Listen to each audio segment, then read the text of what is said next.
তো শেখ হাসিনা ইন্ডিয়া থেকে লন্ডনে যান এবং সেখানে গিয়েই একটা লাইভে আসেন এবং সেখান থেকে তিনি দেশকে নিয়ে অনেক কথাবার্তা বলেন এবং তিনি একটা বড় অবজেকশন রাখেন যে তিনি না হয় ভুল করেছেন, তার সাথে যা হয় না করলো, কিন্তু জাতির পিতা বঙ্গবন্ধুর মূর্তি কেন ভাঙা হচ্ছে? কমিশনে ঢুকে জাতির পিতার ছবি নিয়ে অপমান করেছে, এত সাহস কোথা থেকে পায় আমি জিজ্ঞাসা করি।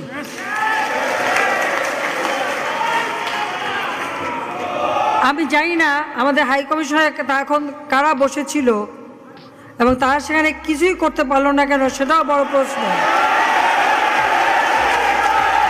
আর আমি আমার প্রবাসী যারা বাঙালি, না আমার প্রবাসী বাঙালিদেরও আমি বলবো যে যারা এই ঘটনাগুলি ঘটিয়েছে তারা চলাফেরা করে না, তাদের দেখেন না। যে হাত দিয়ে জাতির পিতার ওই ছবি নিয়ে তারা ভেঙেছে,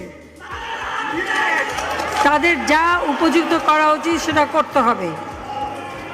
কারণ জাতির পিতার নাম মুছে ফেলার চেষ্টা করা হয়েছিল, তো তারিখ যেহেতু দূরের কথা, ওর বাপ তো চেষ্টা করেছিল এই নাম মুছতে, ওর বাপও চেষ্টা করেছে, মাও চেষ্টা করেছে। তারা কি পেয়েছে নাম মুছতে?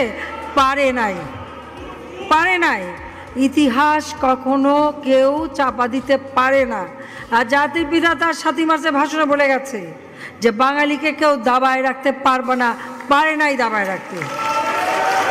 তা আজকে এত বড় দুঃসাহস হয়ে যায়। হ্যাঁ, আমি প্রধানমন্ত্রী এসে আমারটা যা করুক ওটা আমি কিছু মনে করি না, কিন্তু তিনি আমাদের জাতির পিতা, যে আইন আছে সেখানে হাত দেবে এত সাহস কোত্থেকে পেল? তারেক যে ভুলে